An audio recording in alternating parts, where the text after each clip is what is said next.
Marriage is meant to be enjoyed. If there's one thing, I feel like pastors need to put that clear and make it clear for people that marriage is meant for enjoyment. Whenever we get into relationships, we think, oh my gosh, instantly, what am I going to get from this? And most of the times that's the determining factor of or angimcomi. So be so true to yourself that for a change, ask yourself, what am I willing to give?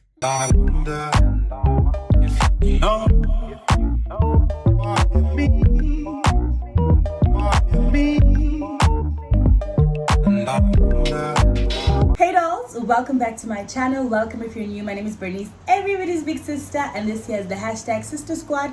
To become a member, subscribe, get notified. Make sure you don't leave without commenting because that's what we do around here. As you can see from the title, it's another episode of Sister Sessions. Yeah, let's get into the video. My lovely guest here today, please introduce yourself. Hi everybody, hi Sister Squad. I am Thando. Big sister's cousin, obviously. And yeah, I mean, I'm very excited because I told her when she told me, Guti, I'm up next. Guti, hey, I've been waiting, okay? I was actually shocked that you were like, it's about time. I'm like, I remember when you were like, when you first asked me to go subscribe, and I was like, okay, when are you having me? And I remember, Jay, precisely you putting that black moon emoji, and I'm like, so when you told me, I was like, you see, it was meant to be. I knew it. You saw it with its coming. One day I must be there. Yeah. So tell us about yourself. Just a little who you are, what you're all about, what you're up to. You know, who's Thando? Okay, well, Thando is a very, I wouldn't say shy anymore, but shy. I'm very when have you ever been I've shy? been like you know, around people. I don't know, cool. I guess. Yeah. But then I've outgrown that, I guess. I'm very comfortable with who I am now, and I'm a very reserved, I guess, person. And papa get around people that like, you know, and I think another thing, I'm not out there on social media as well, because I'm very reserved. So I guess Thando in a nutshell is a very reserved but bubbly person once you get to know her, obviously. And I am currently doing my final year in education. So I'm currently studying, but also I'm a stay-home wife. Got married last year. So that's pretty much about it.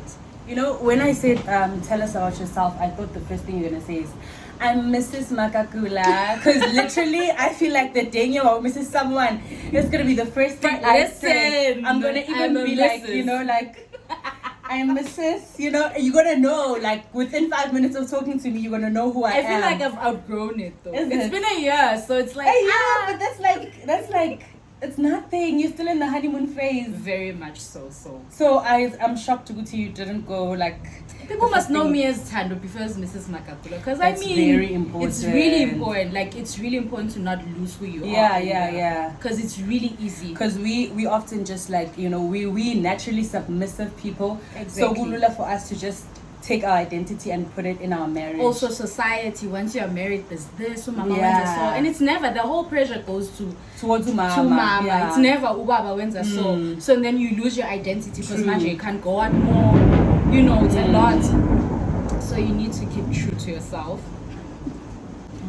Such a hater. The reason why I called you onto my channel is because I wanted to talk about your marriage. Like you said, it's been almost, is it a full year now? No, next week, Sunday, it's going to be a full year. Yeah, like she got married within a very, very short amount of time. I'll let her tell you guys about it.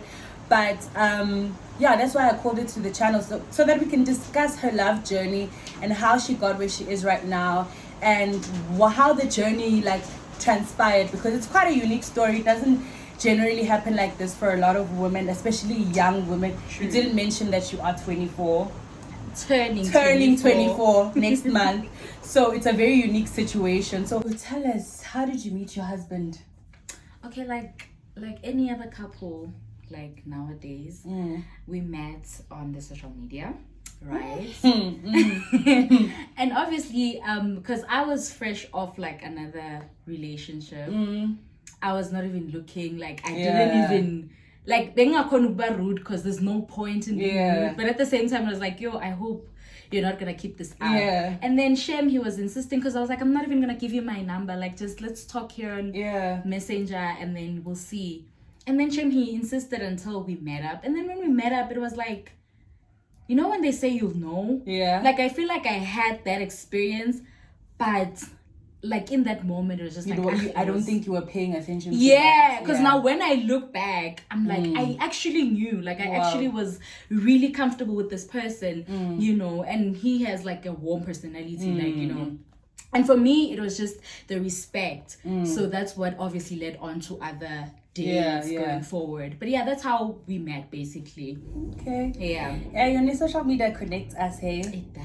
And then it also connects us with the wrong people, because I feel like we all want to put our best selves on social media. Yeah. Nobody tells what you mean and you saw. Even the pictures, nobody just posts any old picture. Exactly. So it's kind of refreshing to meet someone off social media and actually have them be a good person. Like, I never thought that I would and good person till now. Exactly. Yeah. Never thought I would meet husband material on social media. Facebook, yeah. Like, that was just too far-fetched for me. Yeah, I know, it's a very rare thing. But it's happening more and more now, because exactly, that's how we connect with each other these days. True. Our generation, I mean. Yeah. Nobody has in fact nobody doesn't have social media, so it's much more easier to connect with people. So I remember when you said your wedding vows, I was like, what? When she spoke about the timeline of their relationship, I was like shook. I knew it was like a short period of time, but I was actually shook at exactly how short a period of time it had been before they actually said I do. So when did he propose, and did you instantly say yes?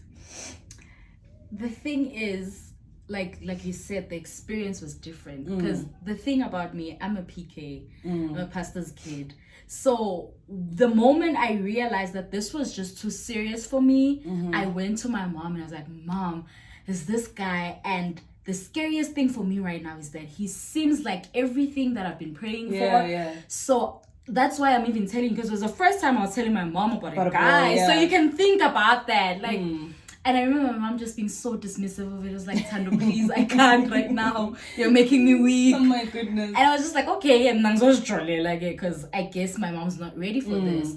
But then upon dating, I think I had to sit down and like make it known to him that the relationship that we're gonna have is not gonna be like any typical relationship. I've never like been in a relationship and straight on said I'm a PK, so this, so that. So that's when I look back and I'm like, maybe I did know, deep down, instinctively, you know, because then I sat him down and I told him the 10 commandments. I'm a PK. This is not going to be allowed. This is going to be allowed. So you need to understand what you're getting yourself into, right?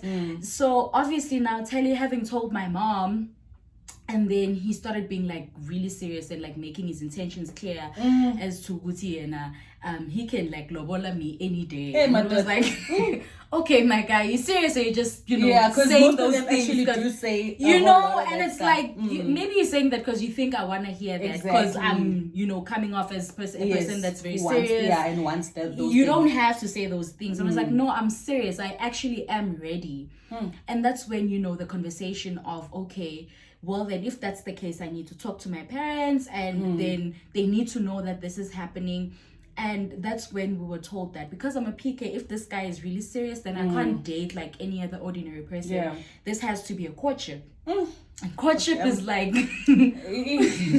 it's like umjolo, but we're like Christians, and it's like engagement in a way. Yes, because there is no way you're gonna go into courtship and it ends up in another way. Okay, it can, but the intention is way too clear. Like it's more specific. It's like once you go into this, you know that you've made up your mind for marriage. Exactly, because obviously the point of courtship is also to know the person better. So you can choose not to go on, but the end product is usually, you know, marriage. So we had to go into that, understand, and again, he's not a person that is very religious me, you know. So you know, we had to try to find common ground and blend our, you know, beliefs, because me, I'm more religious. He's a well put together person in terms of religion, but he's not a person that's like follows deep into it, you know. So that we had to follow that, and obviously family, because now courtship is not just mjolo. So obviously that meant meeting, you know, family very early into the relationship and putting them up to speed with, okay, this is what we're doing. We're not just dating to not get anywhere. So the promise he actually made my parents was that angeke phele unyaka angaka yenzanga the right thing. Oh my goodness. And that was, we started dating in April, towards the end of April, and then I think somewhere around June, that's when he was like, no, don't worry, unyaka ngeke uphele. Before that's not even a full 3 months. It's not, but he had already made up his mind. And me being me, I feel like any female would, you know, I had to ask him so many times that I hope you're not doing this because you feel pressure. You can't, because this is like our lives and forever. We can't go into this thinking at any point I can come out. So you need to be sure. He was like, I've been like ready. That's why I'm telling you that it's not even gonna take me the whole year to do that. So that's when, you know, we started going to the process of courtship. And process of courtship means monitor dates. You can't like just nyamalala. No, your dates are monitored. If we're gonna go anywhere far, I had to take Faith, my little sister, along. It was basically but it was a nice experience because he got to come to my house to see me. That I think was the nice part about it. And the best part about that experience for me was how we sort of were able to blend families before we even so there was already there was already foundation you know, because my in-laws already knew me personally, you know, and I've had, you know, like instances where I spent time with them and vice versa. So because of that, there was already, when I got into the makoti role, it was no longer like awkward and you have to, you know, it was just more of an official, and it was just, you know, like it was now official, we are married, this is my mother-in-law, that's it. So when did he say, will you marry me? He said, actually, October and November, big months, because that's when he proposed. But because of courtship, we couldn't let people know that he proposed. He did it because I wanted the experience. But according to courtship, he was never supposed to do that. Like, because courtship is, like you said, an engagement already. So he was not supposed to do it. So it was just so that I could have the experience. So he did that on the 2nd of October last year. And then on the 30th of October, that's when Gay Banglo Ball. November, is it November? No, it was the 30th of October. Oh, okay. But say in November, it was when we exchanged files. Oh, yeah. Alright, guys. As you can hear, if he wants to, he will. He will. If he wants to, he will. These promises that we hear from these young boys, they need to be thrown out the window, because honestly, umuntu makafuna uzoyenza, like with all his might. And it will not even be in his words so much. Actions. Louder, Everything he's ever said, he didn't have to emphasize it with words. Remember, I promised you this. It was just, I will do this, and then he carried it out. That was it. Yes, I'm sure a lot of girls that are watching now who are ready for that stage of marriage are like, yo, Sabawel, because we don't have a lot of men with integrity these days. We don't. You know, we don't have a lot of men who really stand up to their word. There's a lot of talk but very little action. True. So do you think he was ready? Okay, he says he was ready for marriage. So what if you can speak on his behalf, because I'm sure you've probably asked him, what about you said to him, this is the one?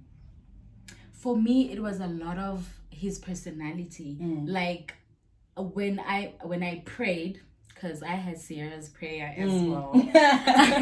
When I prayed, I asked for someone that could be like a safe space. Someone that I could just trust wholeheartedly with, and someone that I would feel your intentions are pure. Like, I wouldn't have to second guess and wonder what you were saying, if it's true or not. And for me, he embodied that on the first date. And I waited for him to change, because I was expecting that until I had to tell myself, snap out of it, because you're not enjoying the process of dating this man. You're on the edge of your seat. I'm like waiting for you to hurt the nonsense that you're familiar with. I'm waiting for you to do something. There must be something. And then I waited, but then that never came. And I had to sit down and be like, okay, well, 3 months has passed by.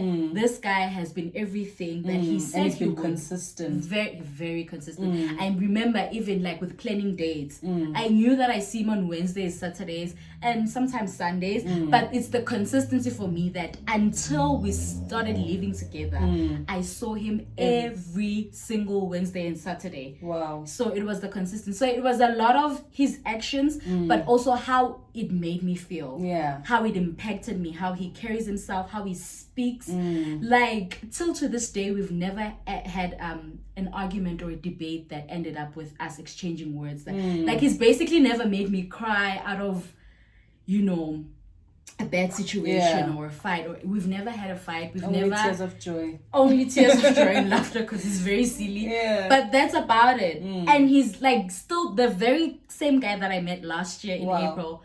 He still is the same guy. So what does he say made him want to marry you?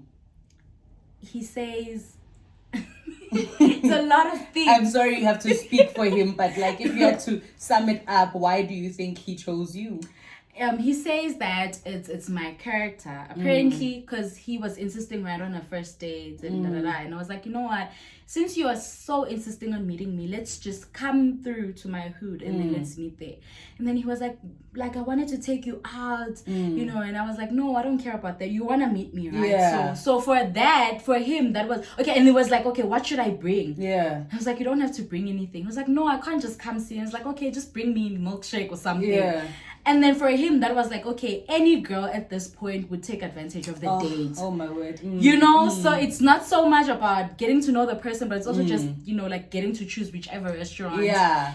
So for that, he says that gave him the first take. Wow. Right. And then obviously conversation, because it was like he was exposed to a lot of girls that were full of themselves and not so authentically themselves. Yeah. Like they would show up in a way that they think it needs the situation. Yeah, I need to show up yeah. like this for this guy, so he could see through that. So with me, you know, he felt like he had a genuine conversation on the first date, and it wasn't even a date. It was like, okay, let's just meet because you know, yeah.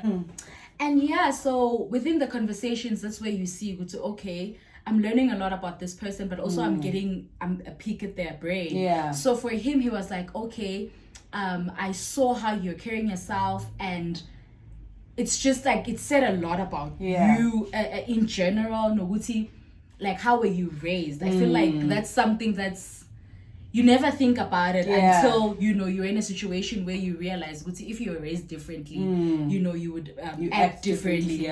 You know, so for him it was that, and pretty much that. But for me, I remember asking him one of the first conversations that we had that were really deep, like apart from introducing each other and everything. I asked him, Ogusi, how religious was he? And obviously me asking that because I know I'm a PK. So if you are very, very religious, like then, I mean, not religious, but traditional. If you are very traditional, then we're going to have a problem, obviously. So that's when he was like, no, I go to church, grew up in church. It's just that I grew old, moved out of home, so obviously I don't go that often. But then I do have a good, you know, church background, and my family is not that traditional. So I was like, okay, then now we can talk. So from that, it shifted the conversation to from just like being really simple to being now deeper into like wanting to know more about each other and, you know, what are you all about? You know, so it was pretty much that. Yeah, that's good. I think though, a lot of us, we go into relationships without a clear mindset or a clear picture of what we really want. We all want to get married. We all want to have kids and live in a big house and whatever, and be Range Rover moms and all of that. But we don't really look at the core values that we stand for and that we look for. So as you speak, I realized that you did have some core values that you had in your mind, even if when you met him, it wasn't your intention to get into a serious relationship. Yes. But you already had some core values. And I think also, besides being a PK, besides your relationship with Christ, it was the nonsense relationship that you came from that helped you to sieve out the things that you didn't want. Yes. So when you spotted the things that you wanted in Unswaniso, it was easier to see them. It was easier. And because, you know, I really had a clear picture of what I don't want anymore. So even the questions, it was easier to ask the relevant things that are going to help me in the long run to understand this person. So it's really important to know who you are. I feel like for every little sister that's watching, I don't want you guys to go through a bad relationship before you know what you want. Like, as you watch this, if you've never experienced a traumatic relationship or a relationship that really tore you apart, this is your time to sit down with yourself and say, this is who I am, this is what I want. Leave the material stuff. The material stuff, it's zozibona phambili. Let the core values, what kind of man do you want? How will he react when you're fighting? All of that stuff. Exactly. It's important. I feel like I've never done that for myself, and I feel like saying imdala, but now I feel like it's so important. And one day, should I have a daughter, I will make sure that she knows that she has to look for that in a partner. I wanted to know why you guys got married so quickly. I know you've covered a little bit. You couldn't just take it easy, couldn't relax, but you could have had a 2-year-long courtship.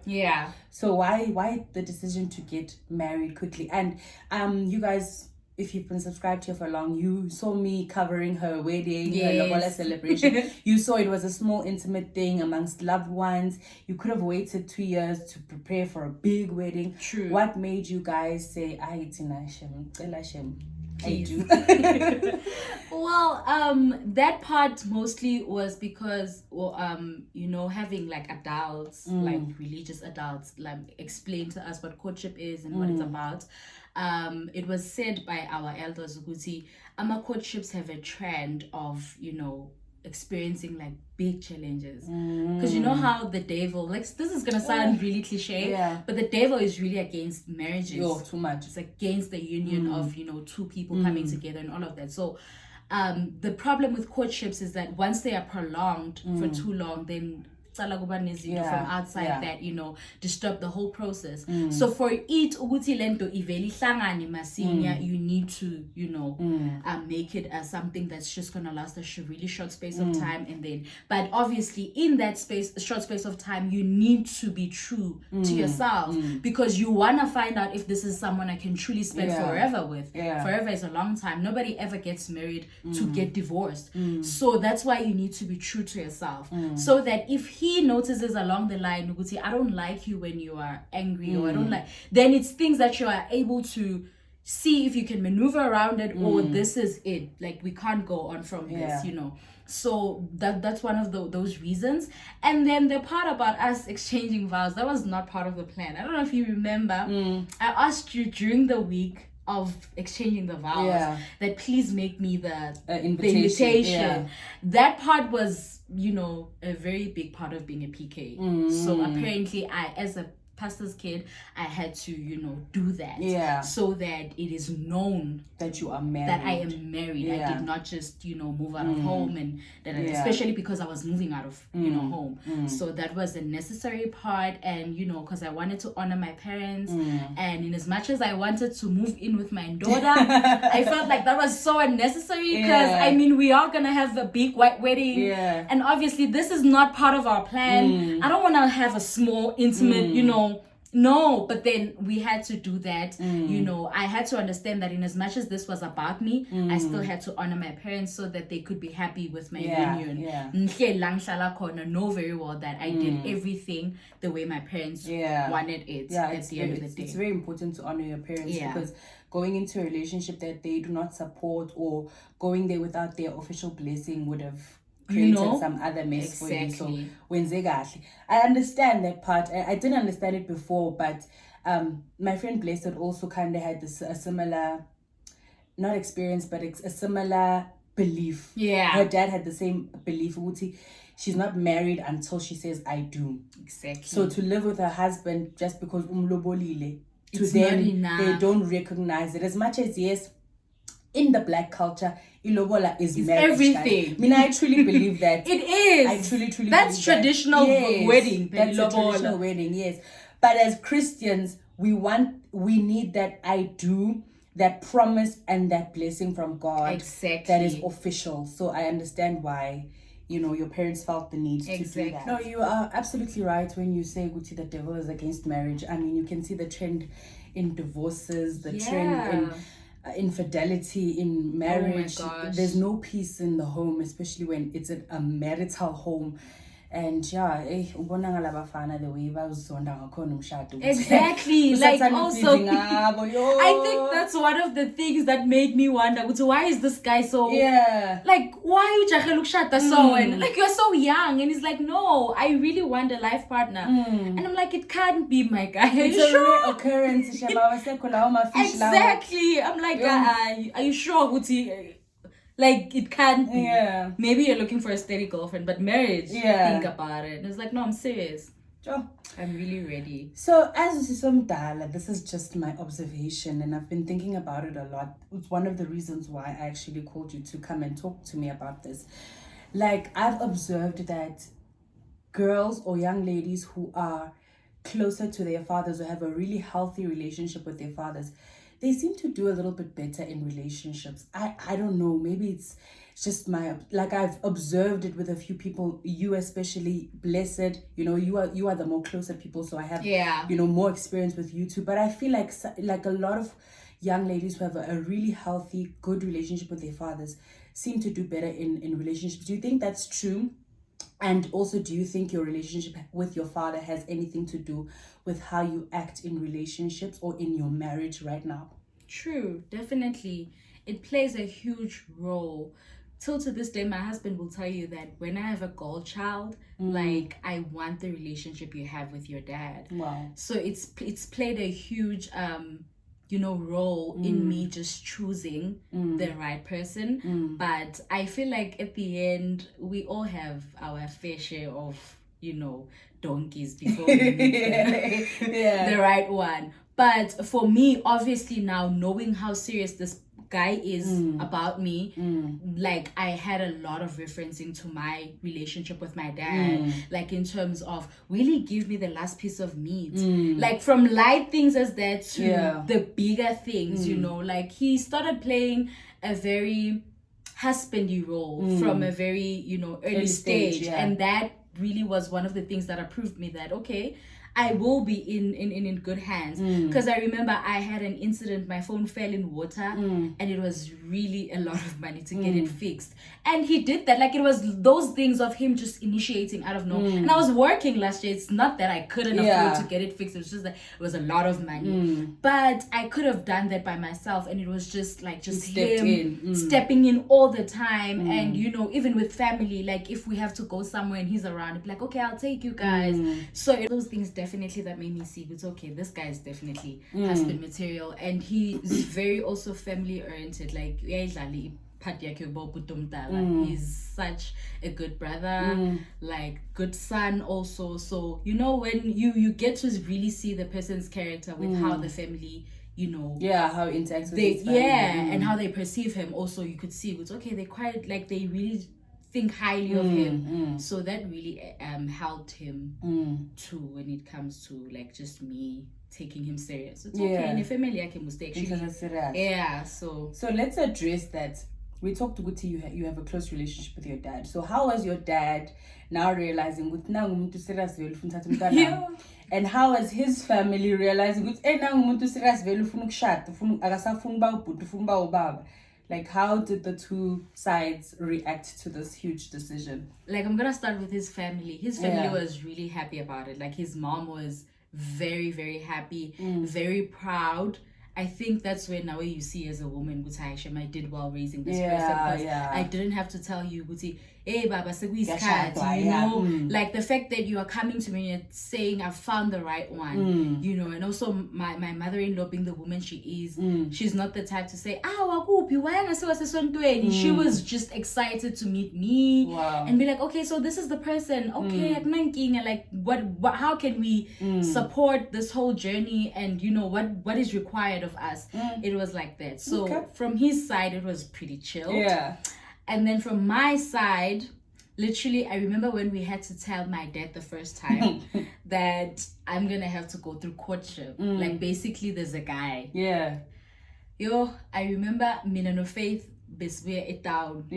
So, mas figure, I'm like, okay, my dad is home because yeah. And in my mind, I'm thinking, probably they were waiting for me to start the conversation. I remember just going in my room and texting Swanny, so like, my dad is crying, I'm crying, I can't do this, like, I don't know. Yeah. And him, Shem, being such a sweetheart, was like, I'm so sorry, it's fine, we don't have to go on with this. Oh my goodness. I don't want your dad getting upset, I know you're so close. Like, oh my gosh, it was a disaster. Yo. And my dad having to call me and sit me down and say, hey, if like I can't stop you, if this is really, really what you want and you really love, like just when he said, if you really love, and then you're like, Mara, do I really? Like, it just dawned to me how serious this is. Just my dad telling me that if you really love another guy, I've never thought that, you know, that would be the case. And then, we were both crying. My mom is crying. But then, like, what can we do? Yeah. It's come to that. And if this person truly does, you know, mean what he's saying, then, you know, they can't stand at the door of that. But obviously, a great part of it was having to pray about it to know if this is truly what God wants, you know. So, but it was a mess with my dad.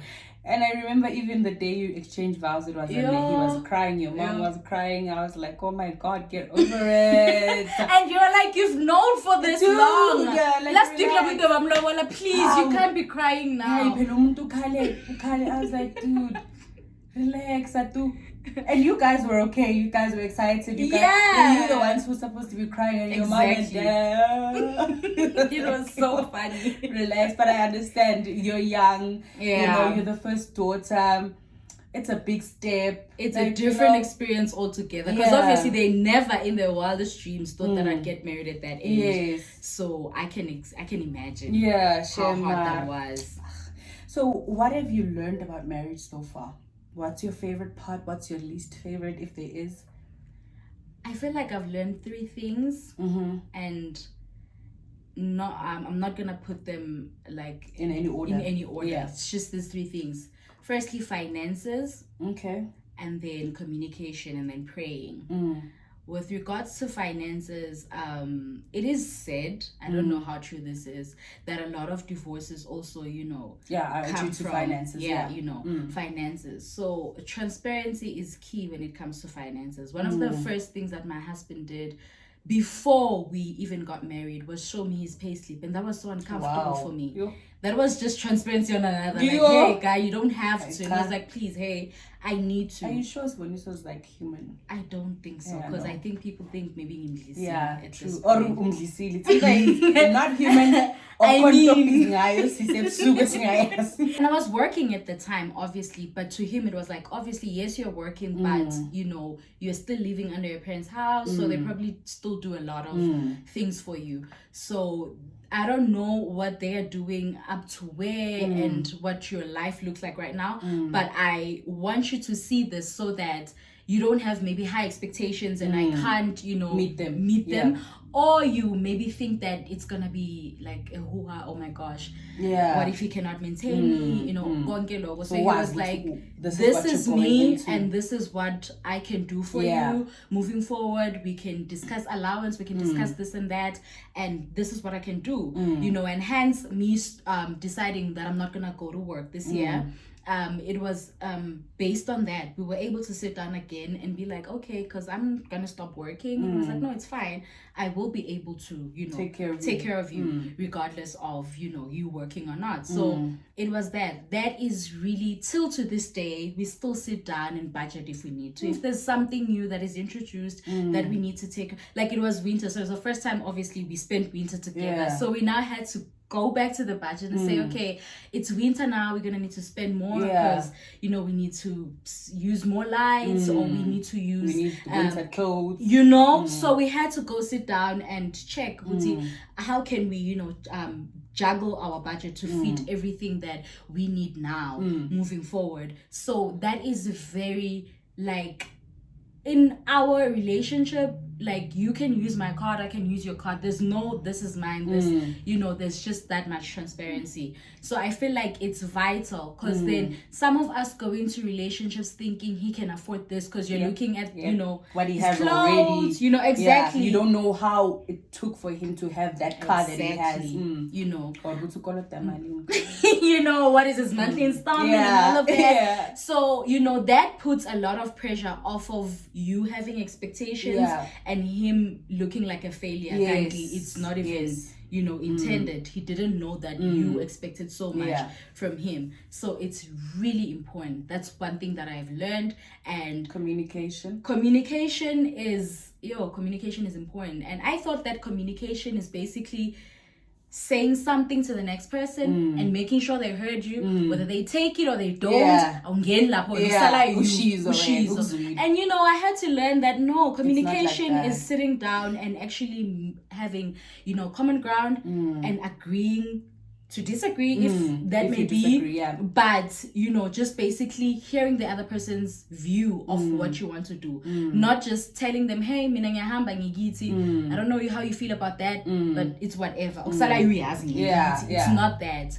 Communication means that he says, okay babe, and asiyo cabane ntambama, because that's communication. It has to be healthy in both ends, and we both have to have a verbal yes or no that shows acknowledgement. Okay, we've agreed upon this. So communication is key, it's vital. And also have those difficult conversations. And I think this started because it started very early in the relationship, because we already knew what we were working towards. So that gave us isibindi to tackle those things. And at that time we really didn't have much to lose, because it's not like we were tied together really. This must end in marriage. If we found Guti we couldn't go on, we were gonna cut ties. So we had to start having those uncomfortable conversations. How we're gonna plan families, how we're planning to do this and that. And now getting into marriage, having started that foundation, it was not that hard to continue from. So I think that communication, that the type of communication you have or you are able to have, I think it also stems a whole lot from the courtship phase. Because courtship, like you said, you're already having those difficult conversations. Whereas Mjolweni, it's vibes, it's McDonald's, it's movies, it's ice cream, it's Gruvo. It's just chilled, but like we don't. There's no pressure, because you don't know exactly. Even though the ultimate goal is we want to get married and all, we don't have a time frame to that. So it gives you plenty of time to think. Exactly. We have enough time to talk about that. Right now, let's just have fun. Yeah, and the sad part about that is when you are ready to talk about, especially as women, when you are ready to have those difficult conversations, you are far too deep into the relationship. Some of us, you might even have already a child with that person. But you have no idea what his vision or his goal is for his life or for his future, or even for you. So it's like by that time, it's like, we need to talk about it. And now he's like, hey, manje, it's just been vibing. Exactly. Vibes. Yeah, and men do not like to talk. They don't. They really, really hate talking. So if you do not establish the culture of talking from beginning, it's gonna be hard, almost impossible. Even it's gonna be hard deeper into the relationship. So I think courtship, as hard as it is, as much pressure as it puts on the relationship, both parties, you need to have it, because those conversations happen very early. So crucial. It is so crucial, because also you're about to blend families. That's something that we need to seriously. We don't talk about that. We really don't. And you need to have, like, your mothers have to have that nice cozy vibe going on. So it's like now you start asking yourself, how are mothers gonna get along? Even though it's on a lighter note, but we are definitely having this conversation. It's important. So that's communication is everything in marriage. In fact, in any relationship, because even friendships are strained because there's lack of communication. So and then lastly, praying. Praying, I don't know how to emphasize on this, but your guys, praying is just it's as crucial as breathing. Wow. Like, you can't not pray for your relationship, you can't not pray for your home, you can't not pray for your husband.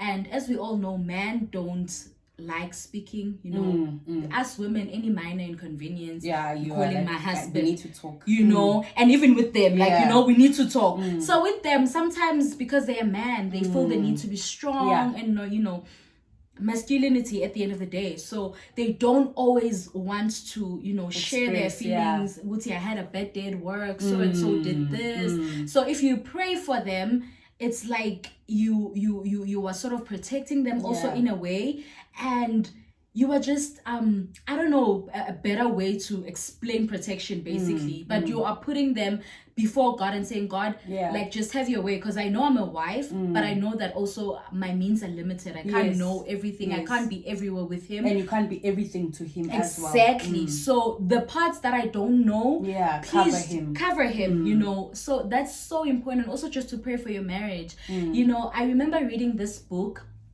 about marriage. It's actually called Praying for Your Future Husband. And I remember reading this chapter about if ever he ever got tempted and, like, you know, got into a situation where he was about to cheat, like, rather pray that even if when that happens, you find out before it even gets too deep. Like, rather you get that, you know, text and find out that maybe they're still planning to meet, or it's better to find out before than to find out later that this man has been doing this for 6 months and there's probably now a child outside of you know coming. And like, it made so much sense, because at the end of the day, they are men and they do have their weaknesses, and they will have people out there who are going to try whatever. But when you're praying for them, at least if it does so happen, there's that covering, at least you'll find out earlier and it will get fixed. Or I don't know what God will do in that situation, but whatever it is, you know, you're also praying for them. So it's really covering them. It's important. Joyce Meyer always says that you cannot change people, but you can always ask God to change them. And God has that power because he made them. So if you're asking God, let him be able to resist temptation. We're not saying it's 100% guaranteed that he will resist temptation, but at least you know that you've petitioned with God for that particular thing, and there's a high chance that God will help you, you know, in that situation where you can't prevent such. So prayer is not limited to anything. Also, I need to mention that, like, you can start praying for your future kids, like, instantly, you know, start praying for anything at all, your finances. You can start praying that, God, I want them to get better, you know, like your relationship with your in-laws, because I know other people have, you know, difficulties. It's really hard to, you know, sort of blend into the family also without, you know, losing yourself and all of that. Just pray about anything. Literally, it takes off the weight you know, like sharing things that you're not even supposed to share about your marriage. So when you pray, it's like you've already had that conversation with someone. So you don't feel like, you know, going and blabbing such things, you know. And another thing, obviously, you can't share everything with your mom now. You know, I can't share everything with my mom, especially things that maybe have made me upset or uncomfortable. Because they take it personally. Exactly. Instead, you pray about it and you leave it to God, and you know that at least my mom is my mom. She'll say whatever that will make me feel better, but God will change the situation overall. So that's always a better option. So just pray about everything, every single thing. You don't even have to feel like this is maybe too minor. I can do this myself. Just every single thing. I always quote Joyce. I love Joyce Meyer. If you haven't already noticed, I know. She always says, pray about the little thing. God cares even about the tiniest little things. Even if, like, God, please show me what to wear today. God cares about even your outfit. Like, he cares about everything. So praying even about the little things. Like, I feel like, but this only applies for your husband, because Tinem Jolene is the issue of Jolene is tough, guys. It's tough. But, like, I feel like what?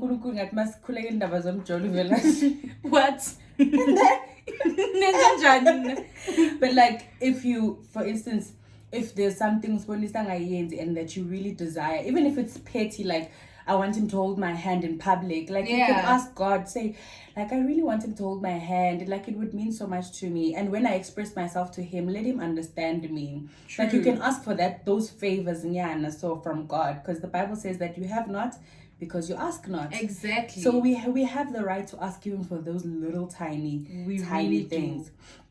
So, you didn't tell me what's your least favorite thing about marriage, if there is any. I don't think there's any. Like, that's why it's so important to get married to, like, even if it's not your best friend, but your friend. Yeah. You know, because, like, there's nothing. I can't think of anything. I think the one thing I believe, like, that's just everybody, every woman that's married, it's like picking up clothes after them. But, like, it's like the good outweighs everything. Like, that's just a minor thing. It's nothing compared to the good. So that's the only thing. Honeymoon phase. Honeymoon phase, like like I said to you, that nothing has changed. He's still, like, I feel like I have changed. I've evolved a lot. Oh, is it? Yeah, That's feel like literally my next question to you. No. But, like, what have you learned about yourself? I have learned so much about myself. I learned that I was a bad communicator. Oh my God. And because he is so kind, like, even when he brings up the things that are supposed to maybe offend you, he brings them up in such a way that you're like, oh, okay. I wasn't aware. Okay. And because you care about them and you love them that much, you wanna change and do better. So I have changed so much. I feel like I'm the one that's evolved. Wow. Because from being me, I feel like I was selfish before. Like, that's what marriage has taught me. Because now that I have to care for someone in a manner that if they get sick, it's you. It's me, you know, and if they gain weight, it's me. If they lose weight, it's me. You, yeah. So, like, everything I do for them has to be as though I were doing it for myself. Wow. It has to be that perfect and that good, and it has to be acceptable. I cannot give him a plate that I would not eat. Yeah. You know, I cannot iron a shirt for him that I would not wear if, you know, it was the other way around. So everything that you do for them, you have to literally be like, okay, I would. Yeah. You so know. I saw something. I don't remember who it was, but they said that marriage is dying to self and sort of getting a new identity in your marriage. If there's one thing that will teach you how to serve, it's marriage. You are to be a slave. Because even with him, if I want anything right now, he's not gonna give me any excuses. Stories, yeah. And Nami, I don't expect any. So if, you know, he can do that without any complaints, then why would I be complaining? So it's literally the ultimate, you know, I don't know what to call it, but union, for service. Like, that's where you really get to learn service. Because even at night, if I'm like, I want water, he has to go get me water.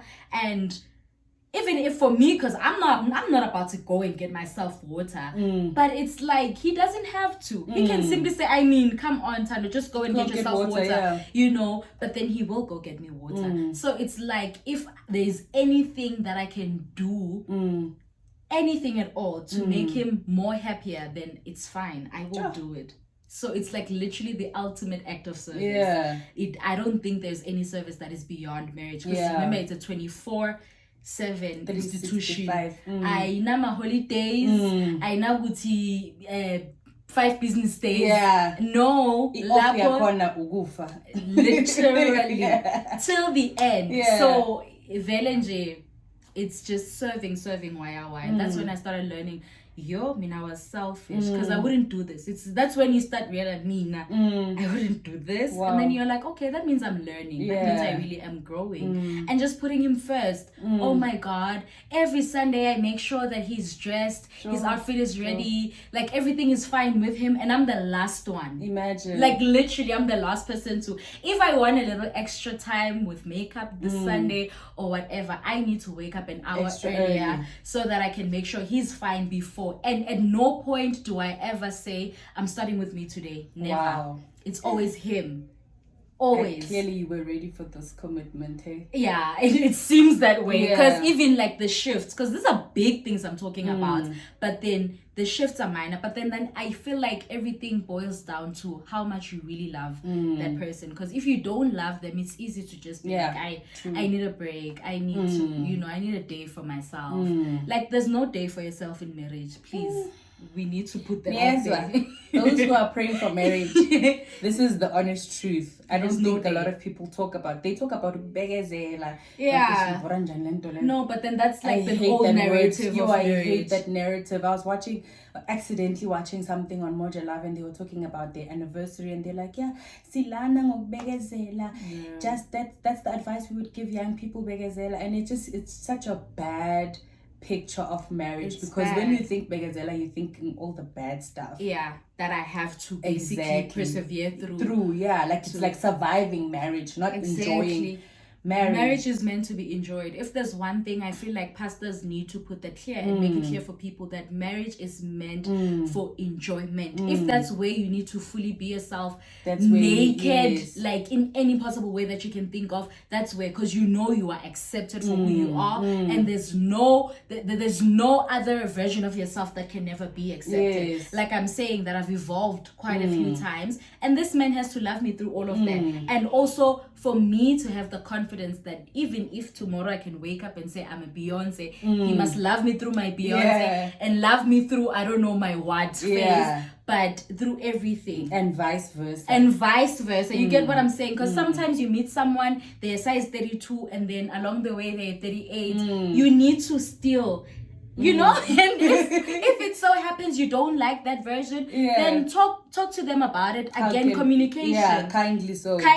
You know, that no, this is not the version I married, so let's do something about it together. Work out together, support each other, and all of that. So I've really changed. I've changed. But I love that you've changed for the better. That's just something else that to me indicates you in a good marriage and you found a really good guy, because most of the time women come out of marriage tired, umntana bantu heline seyiqala lana amashuba aba ibejeje, like nothing is okay. Like a lot of women do not glow once they get married. The glow disappears because of how they are treated in marriage. So you're very blessed to have found someone who, you know, makes you better.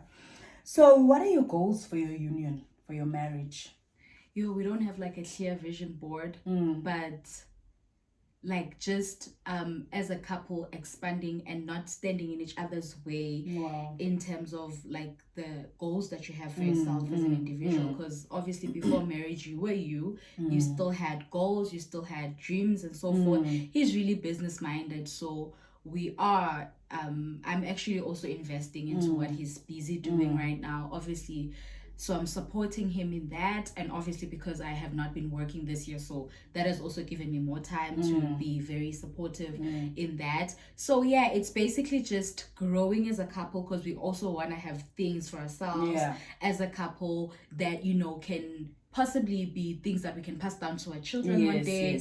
But, you know, more than anything, I think we have established that we can both grow and flourish in our respectable know, areas without being in each other's way and without, because we've also had to have conversations of what happens one day if I could make more money than you. That's one of those uncomfortable conversations that, you know, come up when you are, you know, wanting to have those conversations, because you have to want to have them to actually have a productive.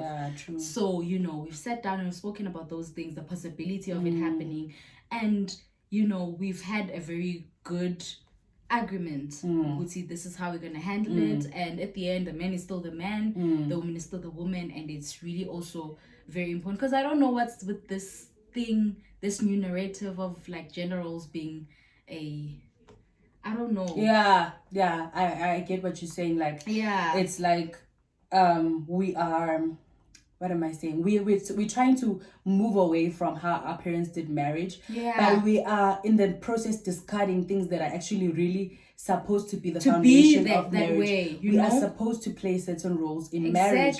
Though we are evolving, though women are playing a more dominant role in the finances and whatnot, the gender roles, mama owenza so, baba owenza so, it should still remain the same. And yes, for every relationship it can be unique, different. It can be specified and designed for them, how it works for them. But I don't feel like we should let go of Ugutu Mama.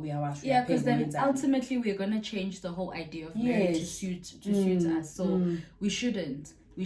A woman is still a woman. Your place is still in the kitchen, in as much as it's out there in the corporate world in the big office with a nice aircon and everything. Malfige Kaya, know your place. Mama, yes. I feel like you've said a mouthful already about marriage and the expectations and all of that. But to sum it up just shortly, what would you say to someone who's like praying for marriage, or feels like they are ready for marriage, or feels like they've met the one? What would you say to them? Okay, let's start with someone that's praying for marriage. If you are praying for marriage, a big part of like relationships in general, whenever we get into relationships, we think, oh my gosh, instantly, what am I gonna get from this? And most of the times that's the determining factor of or angimcomi. So be so true to yourself that for a change, ask yourself, what am I willing to give? Because marriage is about giving. If don't even think about it. It's about about giving. I don't even like sharing my food. In marriage, you share an again. So it's about giving. So if you are thinking what am I gonna get, me, then you are not ready. Start praying for your own heart to be in the right place, and then start praying for your partner's heart, because remember, God already knows who they are. Yes. So you'll find that a lot of prayers that you prayed when you were still praying for them, they actually it saved them, it changed them. It happened with me. I'm not gonna get into details, but when we started discussing, how I prayed for him, and what I prayed for, he related to a lot of it, and it was like, okay, so I was praying for this, and you were experiencing that. It was crazy. It was so, because at some point it was good that I had notes to refer to. At some point he thought I'm lying. So I had to show him my notes, because this book had a journal that I was reading, and he was like, what? So you are the reason why I went through 1, 2, 3. And I'm like, no, I was just praying. I didn't even know it's you were praying for. So it's really important to pray for your heart first, so that all that you desire, because sometimes you want to get married because of time, age, you want to start having kids, and it's beyond, you're not even like looking at the bigger picture of marriage. So pray for your heart so that you are ready for what marriage truly is, and then pray for their heart so that when you meet, there are no disturbances. It's and stamp of approval, it happens. And then to someone that's already married, I feel like it's never too late to restructure your marriage. I feel like I've restructured my marriage so many times already. In a year. So I have gotten to a point where, I would realize that I don't want this thing done like this, because remember, we are studying our own dynamic. I come from this household, he comes from another household, and we come together, we try to put our differences aside and create a new tradition that we are gonna pass down to our kids. So I've had to check myself. Man, I was saying like I'm Caesar. So and Gamakakula junior, senior. So we're not gonna do things the way they do them. And certainly not the way things are done. Gamsiza. So I'm gonna start a new thing. So you must be able to be flexible. If something worked last year, it's not working this year. Change it. And biggest thing, like I said, communication, prayer, and finances. I've already mentioned, deeper into that. I've already gone deeper into that. But that's what I can say. You're allowed to restructure your wedding for your marriage. Because remember, your marriage is about you and your husband. Don't let people fool you. There's no third person. Even your kids are just people you just met. Don't let them get in between you and your husband, or you and your wife. You definitely want to be that person that's going to be flexible. And remember, when you do this, restructurings and whatnot, you want to sit your partner down and say, I've noticed a shift here and there. This is no longer working for us. Maybe date night was on Thursday. You are allowed to say, okay, let's move it to Friday. You work around it. You're not the only person in the relationship, so you don't want to be selfish and start making changes by yourself. Always, make it a thing that you And then to someone who feels like they've met the one, what's one question you think they should definitely ask them? one question they should definitely ask? Or one topic they should cover? One topic they should definitely cover is, family background. It's so important. Like, that for me is a defining factor. If you know when Aguti as a person, you cannot do this 1, 2, 3. Like for me, I knew Aguti, I would not be, doing myself any favor if I would be getting into a relationship where I know Aguti, my husband practices tradition deeply. That's not like I have no business being in that kind of a relationship. So be true to yourself enough to have those heavy conversations, and don't be so mesmerized by everything else and that he has. You can compromise. Yeah, don't compromise. Marriage, you don't compromise in marriage. You only compromise once you're inside. In marriage, yeah. But before that, do not do the mistake of wanting to compromise big things that you truly firmly believe in. Stay true to yourself.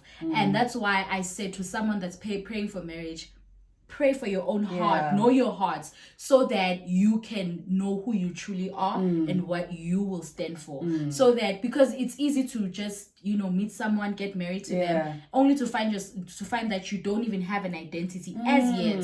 You get into marriage, you lose yourself completely because you didn't even know yourself that well. So pray for your heart so that you know yourself, to know very well if something comes and it's not what you can deal with or work with. So family background, that will tell you everything you need to know about a person and who they are within the family, the roles they play, and how everybody else perceives them. That says a lot about, it basically tells you everything. Manje nina ebangenisa ngo-4 ekuseni, bankhiphe ngo-6 ekuseni before everyone else wakes up. You're gonna have a challenge because you don't know how he interacts with his family. Exactly. And when do you talk? If you get in at 4 a.m. and you leave at 6 a.m. when do you talk about these things? So yeah, we need to check ourselves here, and we need to stop settling for the treatment that these boys are giving us out here. That's it. We've said a mouthful. Hopefully it helps someone. Yeah, we've said them. It helped me. I don't want to lie. I'm literally, as I'm editing this video, I'm probably going to be taking notes because I feel like I've been doing dating all wrong. And for me, it's like, what do I know? So if this information can be so useful, then I'm so happy. No, you're really wise, hey? You're actually so wise for your age. Like, she's 4 years younger than me, and 5. I know. You don't want to get old. I see. I caution. I feel like I've learned so much. I actually underestimated how good a chat this would be. So thank you so much for bearing your soul and sharing your journey with your husband. And I wish you all the best. And yeah. Thank you for all that having God has me. set aside for you made collide with you. I receive. And yeah, we'll see you wedding vlog. We don't know when it's obviously gonna be, but definitely there's gonna be my cousin's wedding. I'm gonna be there with my camera and all of that. So yeah. This concludes our conversation, you guys. I hope that you learned something. I know for a fact that I've learned a whole lot. I'm literally going to be taking notes as I watch this video.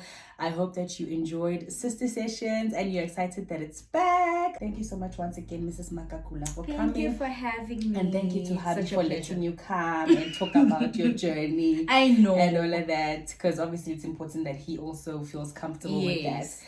So yeah, guys, don't forget to like, subscribe, comment. What have you learned? What are you taking away from this conversation? I will see you in the next video.